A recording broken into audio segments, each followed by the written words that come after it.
ஆனால் இந்த இயக்கத்தினுடைய வரலாறு தெரியாமல் நேற்று முளைத்தவர்களால் இந்த சவால் காலக்கோளாறு என்ன செய்வது.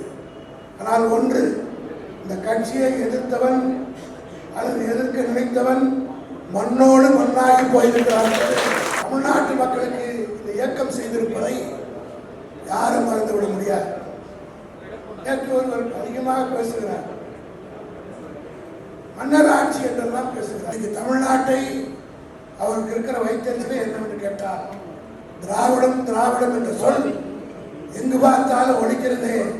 இதை தாங்கிக் கொள்ள முடியாத ஒரு கூட்டம் எங்கேயாவது தொழில் தகராறு இருக்கிற தொழில் தகராறு இன்னொரு கட்சி ஆரம்பிச்சா அந்த கட்சியில உருப்படுமா? வெளிப்படையாக சொல்ல வருகின்ற வழக்கறிஞர் பெருமக்களே, உங்கள் அனைவருக்கும் என்னுடைய பணிவான வணக்கத்தை முதலில் தெரிவித்துக் கொள்கிறேன்.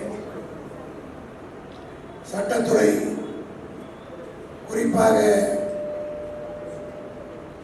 நம்முடைய என்ஆர் இளங்கோ அவர்கள் பொறுப்பேற்றுக் கொண்டதற்கு பின்னால் இது போன்ற கருத்தரங்கள் மிக சிறப்பான வகையிலே பயனுள்ள வகையிலே ஏற்பாடுகளை செய்து, அதிலும் குறிப்பாக நம்முடைய மருது கணேஷ் அவர்கள் சட்டத்துறையுடைய துணை செயலாளராக நியமிக்கப்பட்டவுடன் இந்த நிகழ்ச்சியை ஏற்பாடு செய்ததற்காக அவரை நான் மனதார பாராட்டுகிறேன். இதுபோல் பணியாற்றுவர்களுக்கு வாய்ப்பு கொடுத்தால் நிச்சயமாக செயலாற்றுவார்கள் என்பதை நிரூபிக்கின்ற வகையிலே இந்த நிகழ்ச்சி நடைபெற்றுக் கொண்டிருக்கிறது. அதே போல சட்டத்துறையினுடைய இணை செயலாளராக அவர் ஏற்கனவே சட்ட தலைமை கழக வக்கீலாக இருந்தார்.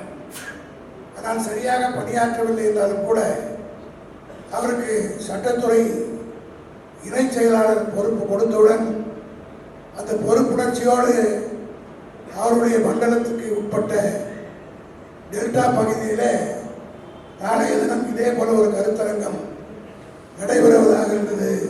நான் குறிப்பிடுவது சூர்யா வெற்றிகொண்டான் அவர்களை.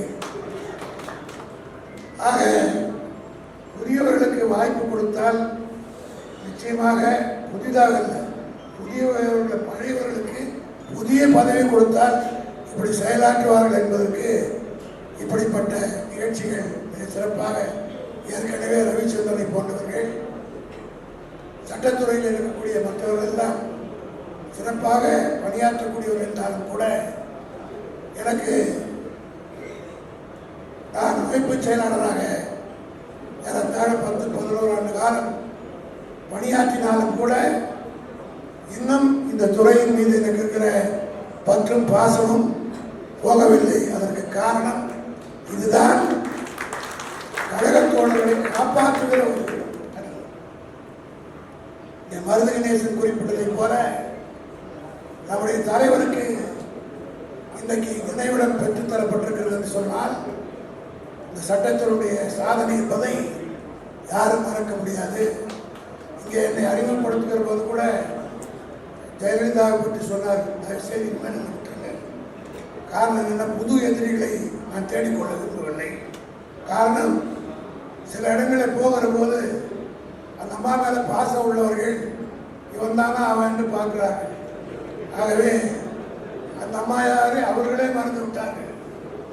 அந்த கட்சிக்காரர்களே மறந்து விட்டதுக்கு பிறகு மீண்டும் மீண்டும் அதை சொல்லிக் கொடுக்க வேண்டாம்.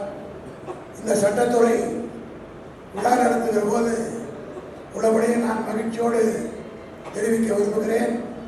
நேற்றைய தினம் உச்ச நீதிமன்றம் நம்முடைய சட்டத்துறை செயலாளர் என்ஆர் இளங்கோ அவர்கள் முரசொலி அறக்கட்டளைக்காக வாதியாடு வழக்கில் உச்ச நீதிமன்றம் இப்படி யாரையுமே பாராட்டியது கிடையாது.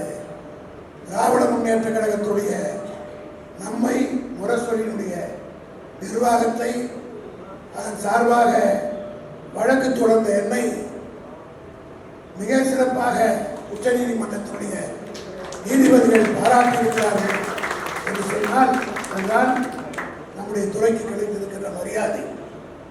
மெக்னானிமிட்டி விக்டரி என்று ஆங்கிலத்தில் சொல்வார்களே, அதை போல அந்த பெருந்தன்மையை திராவிட முன்னேற்ற கழகம் பலமுறை நிரூபித்திருக்கிறது.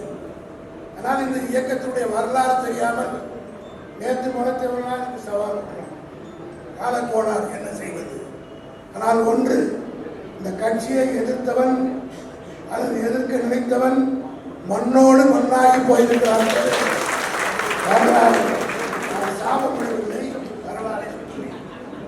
ஆகவே ஏதோ புது தொடக்கம் கொஞ்சம் வேகமாக இருக்கும்னு சொல்லுவோம்.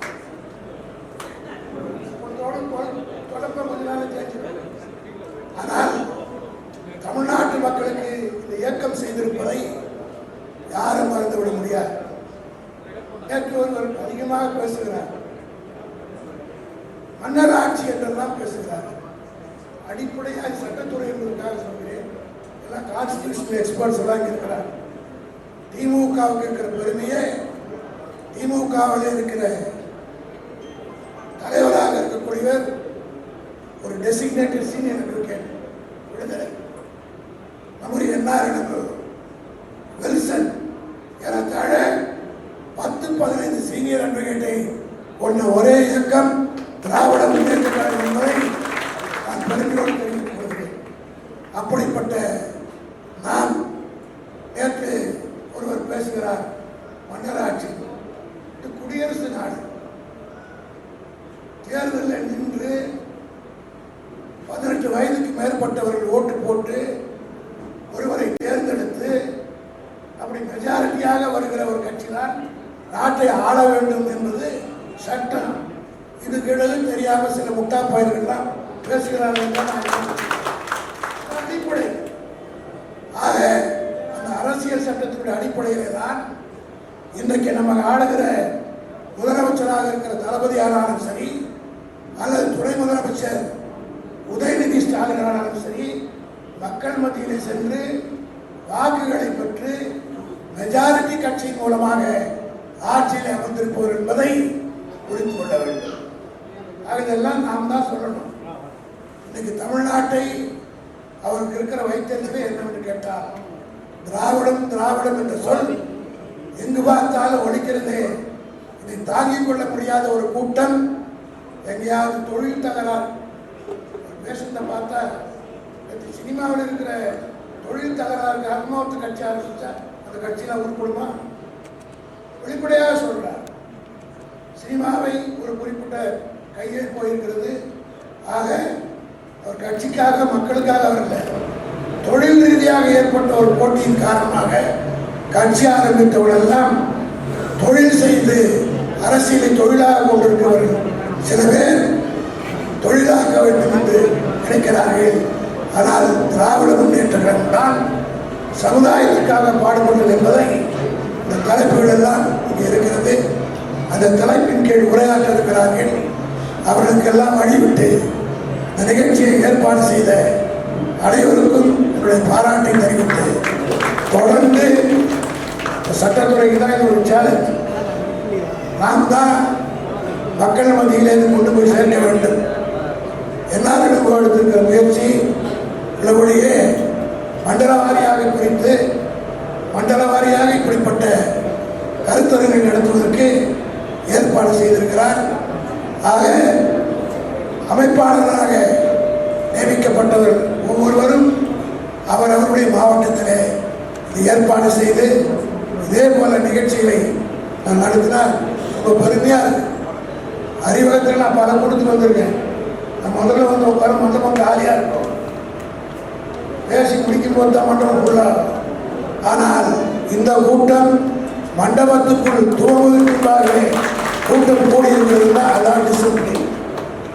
அந்த டிசிப்ளினை இந்த சட்டத்துறையிலே உருவாக்கி கட்டி காப்பாற்றி வருகின்ற உங்கள் அனைவருக்கும் தலைமைக் கழகத்தின் சார்பாக உங்களுடைய பாராட்டை தெரிவித்து விடைபெறுகிறேன்.